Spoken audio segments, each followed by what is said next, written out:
الله الرحمن الرحيم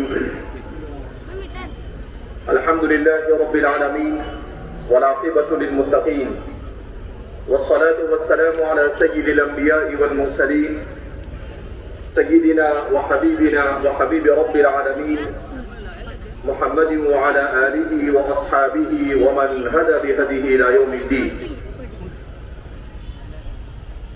قال الله تبارك وتعالى في كتابه المجيد والفرقان الحميد: فأعوذ بالله من الشيطان الرجيم بسم الله الرحمن الرحيم.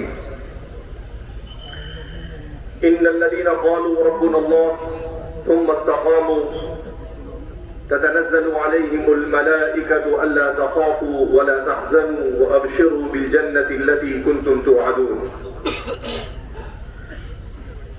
وقال النبي صلى الله عليه وسلم: لكل قوم عيدا وهذا عيدنا، أو كما قال صلى الله عليه وسلم. برادران اسلام، اللہ رب العزت نے مجھے اور آپ کو ایمان اور اسلام جیسی عظیم نعمت عطا فرمائی. اس نعمت پر ہم رب ذوالجلال کا جتنا بھی شکر ادا کرے کم ہے، اس لیے کہ اللہ رب العزت نے روئے زمین پر ہزاروں نہیں، لاکھوں نہیں، کروڑوں مخلوق پیدا کی ہے. ان تمام مخلوقوں میں اللہ رب العزت نے حضرت انسان کو معزز، مشرف اور مکرم بنایا، انسان کو سردار بنایا کہ اللہ کی جتنی مخلوق ہیں ان تمام مخلوقوں کا سردار کون ہے؟ تو کہا حضرت انسان. حضرت انسان کی خصوصیت کیا ہے کہ اللہ رب العزت نے انسان کو اپنا نائب اور خلیفہ بنایا. وہ روئے زمین پر کیوں بھیجا گیا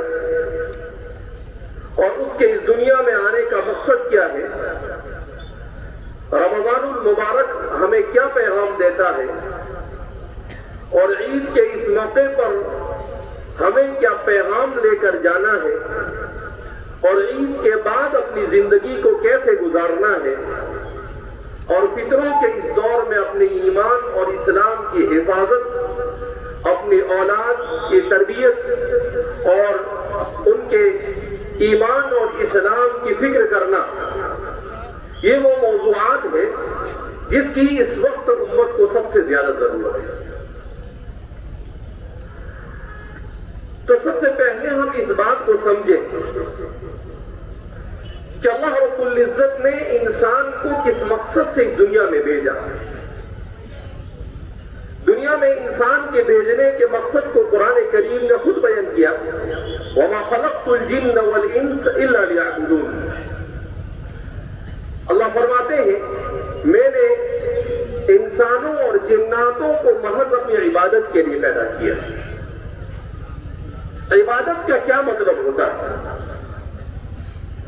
ہم لوگوں نے عبادت کا مطلب سمجھا ہے مسجد میں آ کر نماز پڑھنا، رمضان المبارک میں روزے رکھ لینا، زکوٰۃ دے دینا، حج ادا کر لینا. ہم نے انہی چیزوں کو عبادت سمجھا، اس میں کوئی شک نہیں، یہ اہم ترین عبادتیں. مگر عبادت کو انہی میں منحصر سمجھنا یہ اسلام کو گویا کہ بہت محدود کر دینا ہے. اس لیے کہ میرا اور آپ کا دین یہ کامل و مکمل دین ہے. یہ دین ہمیں دو قسم کے اخلاق، دو قسم کے حقوق سکھاتا ہے.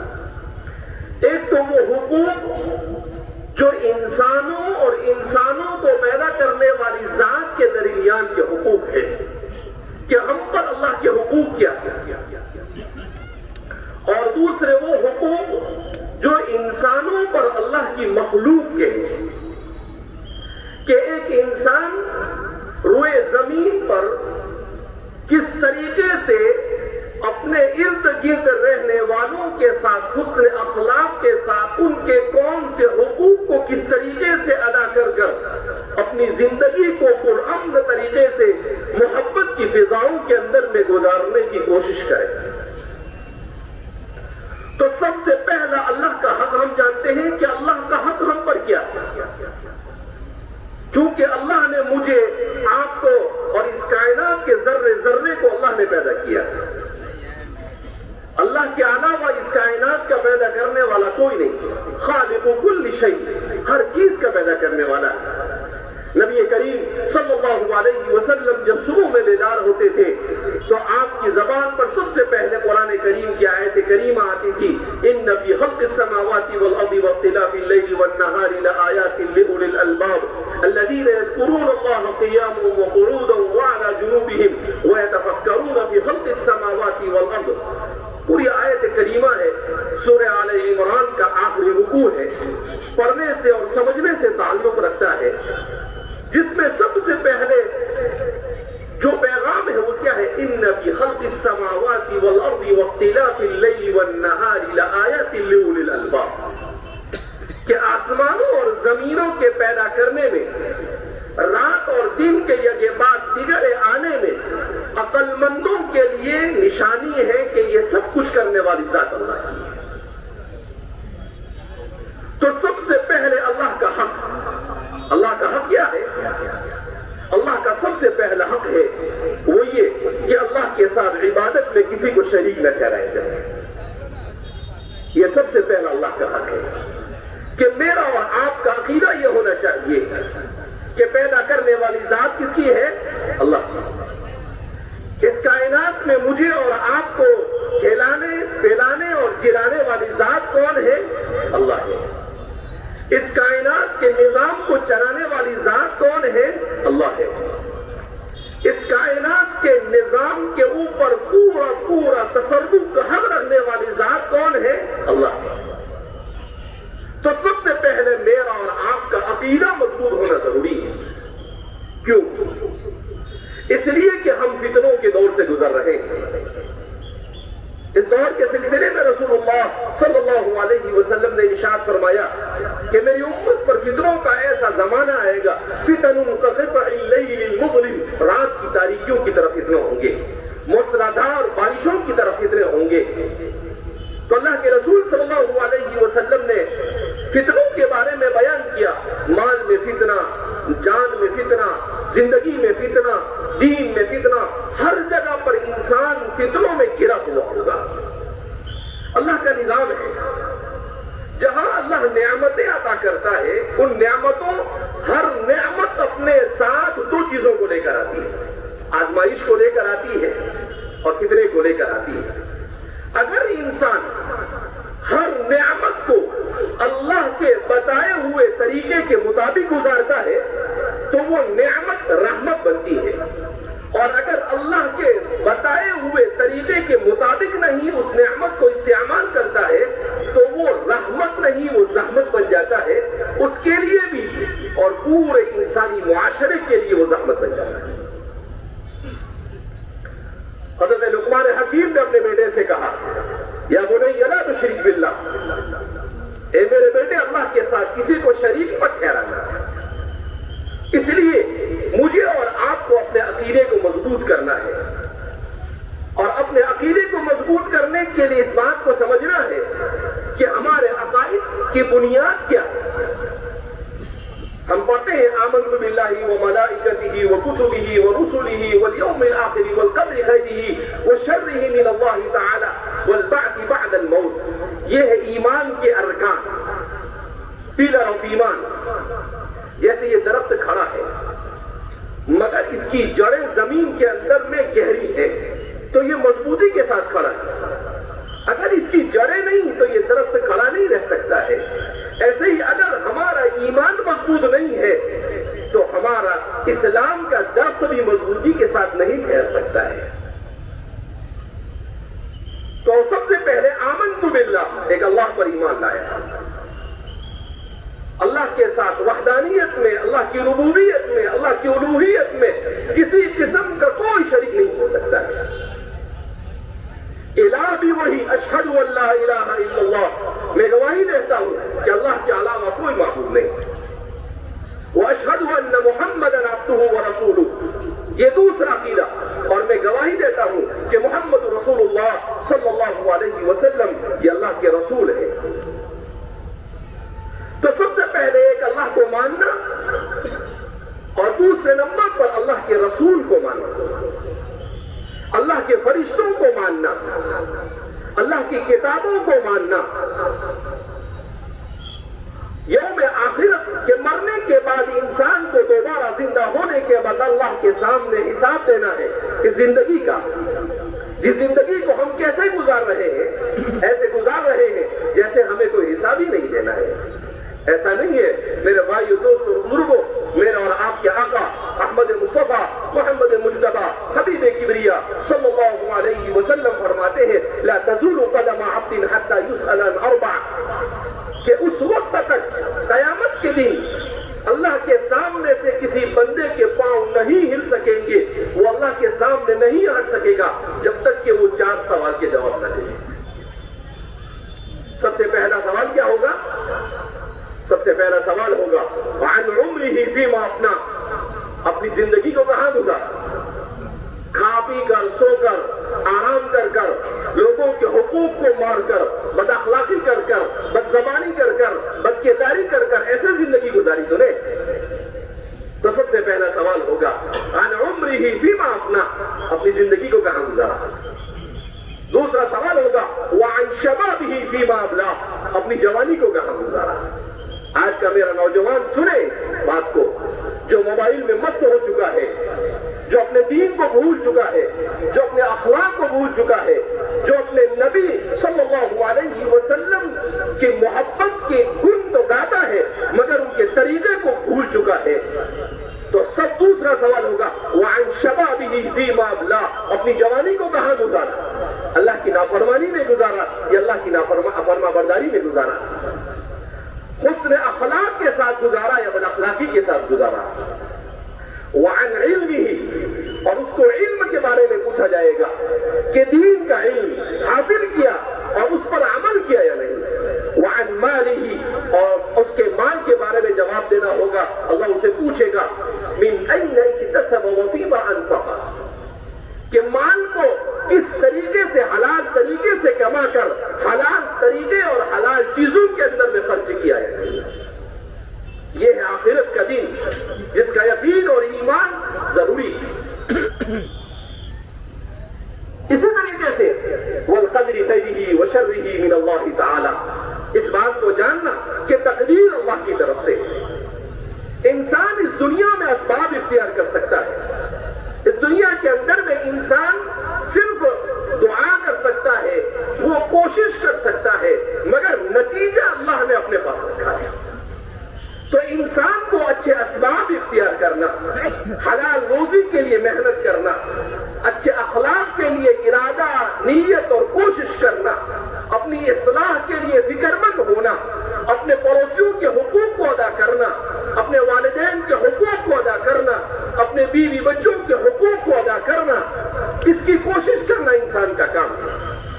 اپنی کوشش کے بعد اگر اچھا نتیجہ ملے تو وہ اس پر تکبر نہ کرے، بلکہ کہے کہ یہ میرے اللہ کی طرف سے ہے، اور اگر برا نتیجہ آئے، کوئی برا حادثہ پیش آ جائے، تب بھی وہ کہے کہ یہ بھی میرے اللہ کی طرف سے ہے، اس لیے کہ اس دنیا میں مجھے اسی لیے بھیجا گیا ہے کہ اللہ کی طرف سے ملنے والی نعمت پر شکر کروں اور اللہ کی طرف سے آنے والی مصیبت پر صبر کروں۔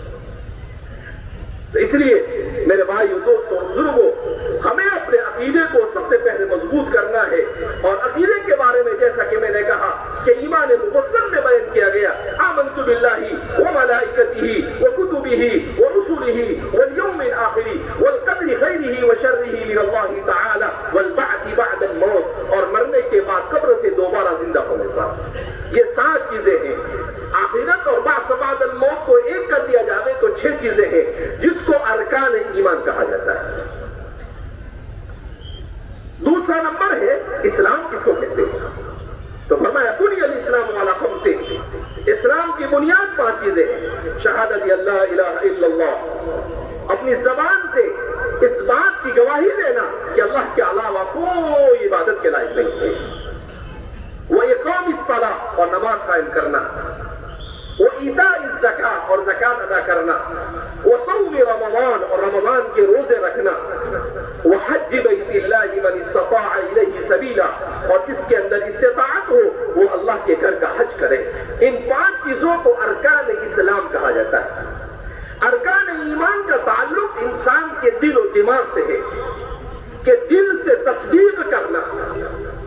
اسی لیے اللہ کے رسول صلی اللہ علیہ وسلم نے ارشاد فرمایا ان اخوف ما اخاف علی امتی، سب سے زیادہ مجھے میری امت پر جس چیز کا خوف ہے وہ ہے نفاق۔ نفاق کس کو کہتے ہیں؟ نفاق کہتے ہیں کہ زبان سے تو انسان اللہ کے ایک ہونے کا اقرار کرے، اللہ کے رسول کو مانے، مگر جب عمل کرنے کی باری آئے تو وہ اس پر عمل نہ کرے۔ یہ نفاق اصغر ہے، چھوٹا نفاق ہے۔ اور نفاق اکبر کیا ہے؟ نفاق اکبر یہ ہے کہ انسان دل سے تو اللہ کو انسان زبان سے تو اللہ کو مانے مگر دل سے اس کے اللہ کی ذات کے اوپر یقین نہ ہو، تو یہ نفاق اکبر ہے۔ اللہ ہماری حفاظت فرمائے اس نفاق سے۔ حضرات صحابہ بھی ڈرا کرتے تھے۔ حضرت حنظلہ کے بارے میں آتا ہے کہ ایک مرتبہ حضرت ابو بکر سے ملاقات ہوئی تو کہا کیف یا حنظلہ، حنظلہ کیسے ہو؟ حضرت حنظلہ نے کہا نافق حنظلہ تو، حنظلہ منافق ہو گیا۔ اللہ کے رسول کے صحابی بڑے جلیل القدر صحابی، تو پھر پوچھا کیسے؟ کہا کہ جب ہم اللہ کے رسول کی مجلس میں ہوتے ہیں اور اللہ کے رسول آخرت کا ذکر کرتے ہیں تو ہم دنیا سے کٹ جاتے ہیں اور ایسا سوچتے ہیں کہ ہم دنیا کو چھوڑ کر صرف ایک اللہ کی عبادت میں لگ جائیں گے، مگر جب اللہ کے رسول کی مجلس سے واپس اپنے گھروں میں آتے ہیں تو ہم دنیا کے اندر میں مشغول ہو جاتے ہیں، مجھے ایسا لگتا ہے کہ میں منافق ہو گئے۔ اللہ اکبر، صحابی رسول ہے جن کے بارے میں قرآن اعلان کرتا ہے رضی اللہ عنہم ورضوا عنہ، وہ اللہ ان سے راضی ہو گیا اور وہ اللہ سے راضی ہو گئے۔ حضرت ابو بکر نے جب سنا تو حضرت ابو بکر کہنے لگے کہ مجھے بھی ایسا لگتا ہے، ایسا تو میرے ساتھ بھی ہوتا ہے۔ کون کہہ رہا ہے؟ ابو بکر صدیق، جو حضرات انبیاء کے پاس سب سے افضل ترین ہستی ہے۔ دونوں اللہ کے رسول کی خدمت میں آتے ہیں اور کہتے ہیں اللہ کے رسول صلی اللہ علیہ وسلم ہمیں ایسا لگتا ہے کہ ہم منافق ہو گئے۔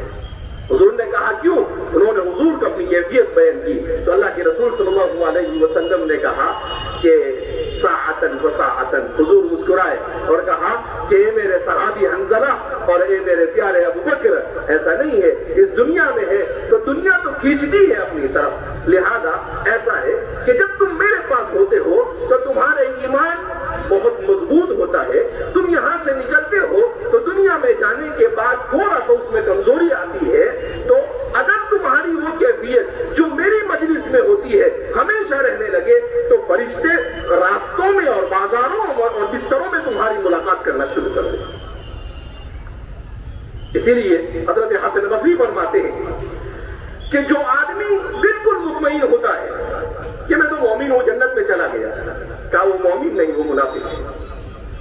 مومن کس کو کہتے ہیں؟ بین الخوف والرجاء، اسے اللہ کا خوف بھی لگا رہے اور اللہ سے امید بھی بندی رہے، وہ ڈرتا بھی رہے کہ کہیں میرے سے کوئی کفر کی بات نہ ہو جاوے، کہیں میرے سے کوئی عمل ایسا نہ ہو جاوے جس سے اللہ ناراض ہو جاوے، اس سے بھی ڈرتا رہے اور اللہ سے امید بھی باندھے رکھے کہ نہیں میرا اللہ تو ہے، بہرحال میں اس سے نا امید نہیں ہو سکتا ہوں۔ اس کیفیت کو ایمان کہا جاتا ہے۔ اس لیے میرے پیاروں، بھائیوں، دوستوں، بزرگوں، عید کا اہم ترین پیغام یہ ہے کہ ہم اپنے عقیدے کو مضبوط کریں۔ دوسرے نمبر پر ہم حقوق اللہ کے ساتھ، اللہ کے حقوق کے ساتھ، اللہ کا پہلا حق عقیدے کو مضبوط کرنا اور اللہ کا دوسرا حق عبادت میں کسی کو شریک نہ ٹھہرانا۔ اور اللہ کی مخلوق کے حقوق کیا ہے؟ تو اللہ کی مخلوق کے حقوق یہ ہے کہ اللہ کے رسول صلی اللہ علیہ وسلم نے بیان کیا انسان پر دنیا میں سب سے بڑا حق یہ اس کے ماں باپ کا ہے۔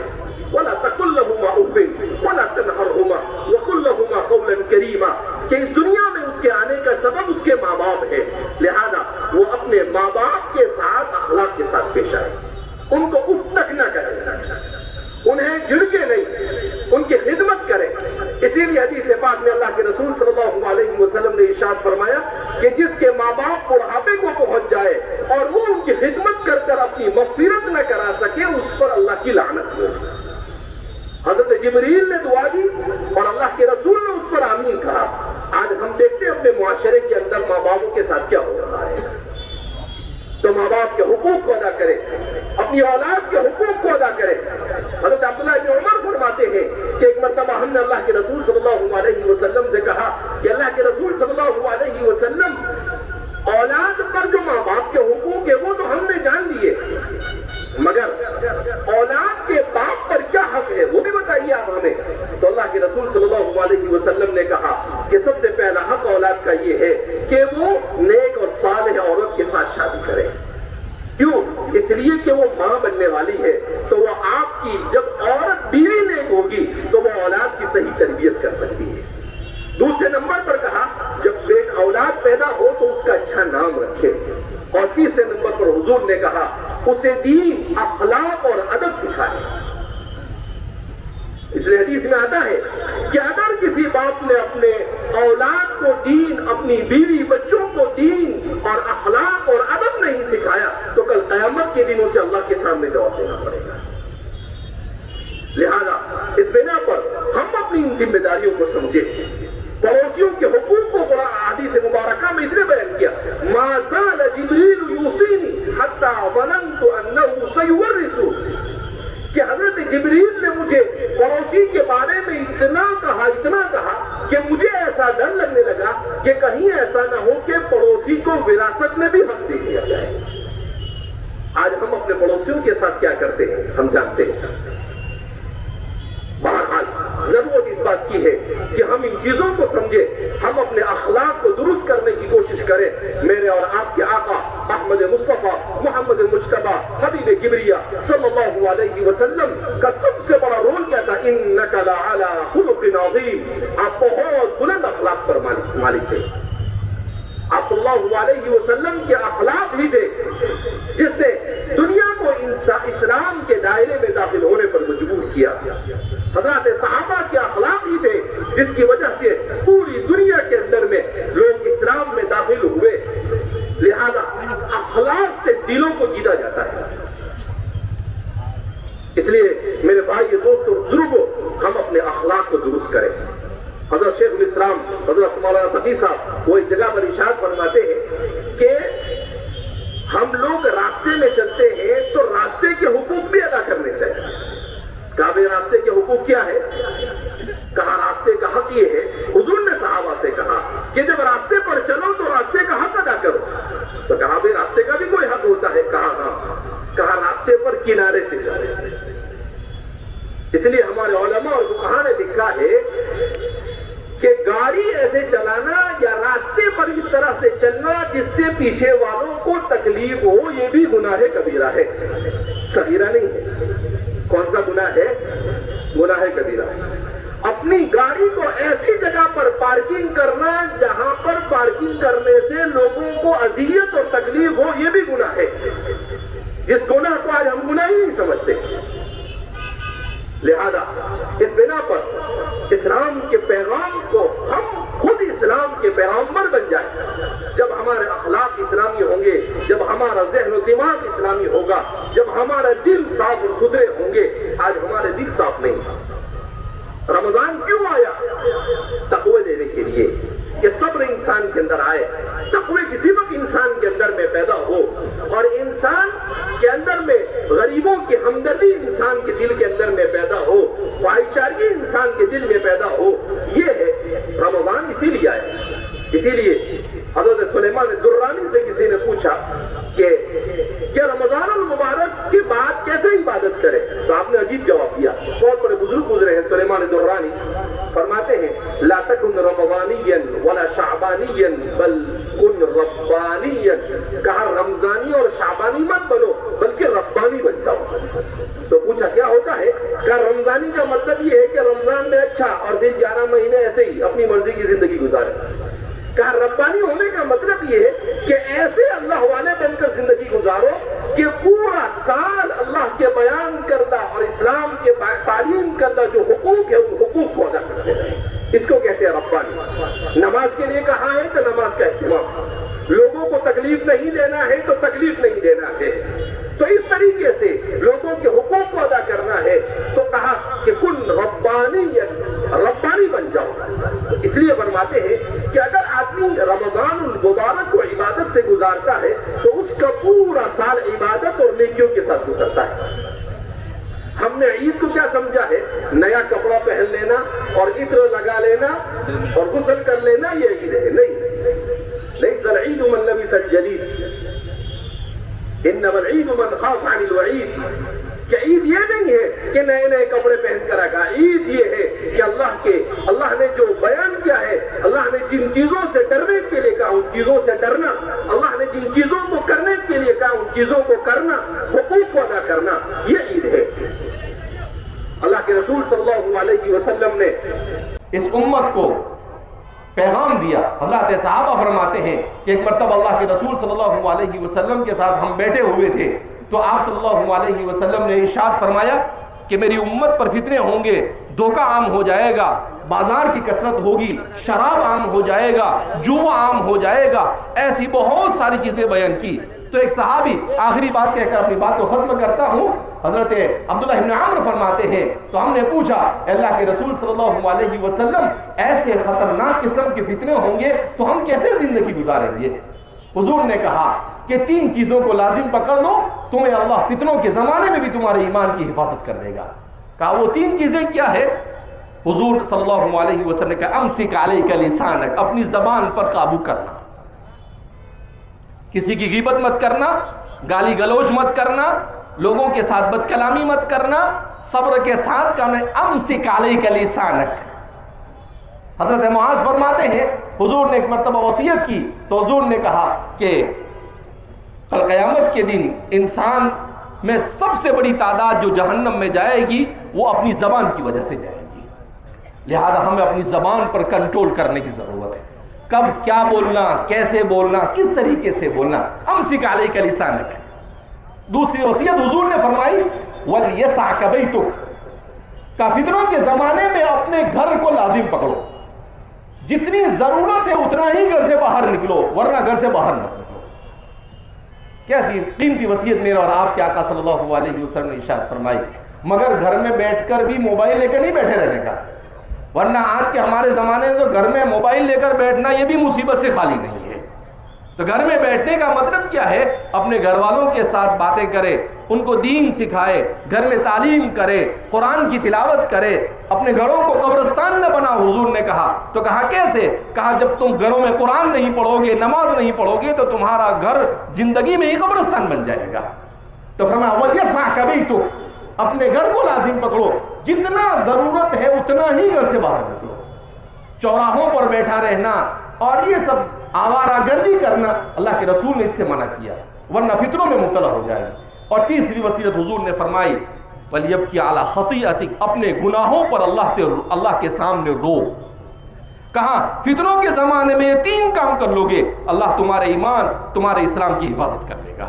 اس لیے میرے بھائیو، دوستو، بزرگوں، ہم سب کو اس بات کو سمجھنے کی ضرورت ہے کہ ہم اپنے ایمان اور اسلام پر استقامت کے ساتھ رہے، اپنے اخلاق کو ایسا بنائے کہ ہمارے اخلاق کو دیکھ کر دوسرا بھی متاثر ہو جائے، اور ہم اس ملک میں، جس ملک میں ہم رہ رہے ہیں، بڑے نازک حالات سے گزر رہے ہیں، بہت سوچ سمجھ کر اپنے بولنے میں، اپنے کسی بھی کام کے کرنے کو بہت سوچ سمجھ کر کرنے کی کوشش کریں۔ میرا اور آپ کے آقا صلی اللہ علیہ وسلم نے ارشاد فرمایا میری امت پر ایک زمانہ آئے گا جس کو ایام الصبر کہا گیا، کہ صبر سے کام لینا، اپنے دل، اپنے دماغ کے اوپر صبر کو سوار کر لینا۔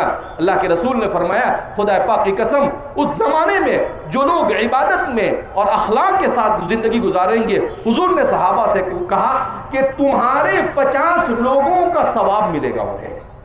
تو ایک صحابی فرماتے میں نے کہا کہ ہم میں سے 50 یا ان میں سے 50؟ کہا نہیں، تم میں سے 50۔ بعض روایتوں میں 70 آتا ہے۔ کیا مطلب؟ کہ فتنوں کے اس زمانے میں اگر ہم نمازوں کا، روزوں کا اور اپنے اخلاق کو صحیح کرتے ہیں تو حضرات صحابہ کے عمل کے 50 اور 70 گنا ثواب ہمیں ملے گا۔ صحابہ کی فضیلت کا انکار نہیں، صحابہ تو افضل ہی ہے، صحابہ سے افضل کوئی نہیں ہو سکتا ہے، وہ تو میرے اور آپ کے آقا کے ساتھ رہنے والے لوگ ہیں۔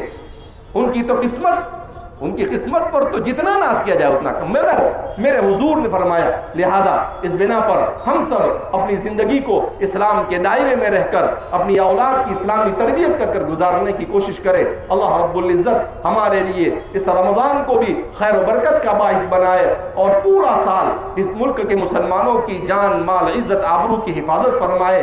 اللہ رب العزت ہم سب کو صحیح سمجھ عطا فرمائے اور اللہ ہمیں اپنی اولاد کی صحیح تربیت کرنے کی توفیق مرحمت فرمائے، اپنی رضامندی والی زندگی گزارنے کی توفیق مرحمت فرمائے اور اللہ ناراضگی سے اللہ ہماری حفاظت فرمائے۔ اللہ کہنے سننے سے زیادہ عمل کی توفیق مرحمت فرمائے۔ ہماری طرف سے آپ سب کو عید مبارک ہو۔ اللہ کے رسول صلی اللہ علیہ وسلم رمضان کے بعد حضرات صحابہ کے بارے میں حضرت انس فرماتے ہیں کہ کہا کرتے تھے تقبل اللہ منا ومنکم صالح الاعمال، اللہ ہمارے اور آپ کے نیک اعمال کو قبول فرمائے، اللہ ہمارے اور آپ کے نیک اعمال کو قبول فرمائے۔ اسلام عبادت سکھاتا ہے ہمیں۔ اسلام نے عید کے دن بھی 5 نماز کے بجائے 6 نماز پڑھنے کے لیے کہا، کیوں؟ اسی لیے ہم دنیا میں پیدا کیے گئے۔ اسلام ہمیں خرافات نہیں سکھاتا ہے، لہذا ہم سادگی کے ساتھ عید منائے، اپنے جذبات پر کنٹرول کرنے کے ساتھ عید منائے، محبت کی فضا کو قائم کرنے کی کوشش کرے اور اللہ کی طرف متوجہ ہو، اللہ سے اپنی لو لگائے، اللہ صبح شام کے اذکار کا اہتمام کرنے کی کوشش کرے۔ انشاءاللہ ہم کوشش کریں گے کہ صبح میں اللہ کے رسول صلی اللہ علیہ وسلم دعائیں پڑھتے تھے، ان دعاؤں کو پڑھنے کا اہتمام کرنا چاہیے۔ تو ہم آپ کی ساری مسجدوں کے اندر میں 2-4 دن میں وہ ایک کارڈ بھیجیں گے جس میں صبح کی دعا ایک طرف اور ایک طرف شام کی دعا ہوگی۔ ہمارا ہر مسلمان اس کو پڑھنے کی کوشش کرے اور ہم یہاں سے یہ عہد کر کر اٹھے کہ پورا سال ہم ایک بھی نماز نہیں چھوڑیں گے۔ کریں گے بھائی؟ ایسا نہیں کہ رمضان گیا تو نماز بھی گئی، نہیں۔ ہمارے یہاں تو کیا ہوتا ہے، رمضان جاتا ہے فجر سے ہی مصلی غائب ہونا شروع ہو جاتے ہیں، نہیں۔ پورا سال آپ سب کو ہاتھ اٹھا کر یہ عہد اور پیمان کرنا ہے، ہمارا بچہ جوان بوڑھا سب، کہ ہم سب 5 وقت کی نماز اہتمام سے پڑھیں گے۔ پڑھیں گے بھائی؟ بہت سارے لوگ ہاتھ نہیں اٹھا رہے، ارادہ نہیں ایسا لگ رہا ہے۔ اور دوسرا، ہم اخلاق کے ساتھ اس ملک کے اندر میں رہیں گے۔ ہم کیسے رہیں گے؟ اخلاق کے ساتھ، صبر اور تحمل کے ساتھ اس ملک کے اندر میں رہیں گے۔ اور جب ہمارا تعلق اللہ سے مضبوط ہوگا، اللہ ہمارے سارے کام بنا دے گا۔ ہم اپنے تعلق کو اللہ کے ساتھ مضبوط کریں۔ اللہ رب العزت ہم سب کو صحیح سمجھ عطا فرمائے۔ وآخر دعوانا الحمدللہ رب العالمین۔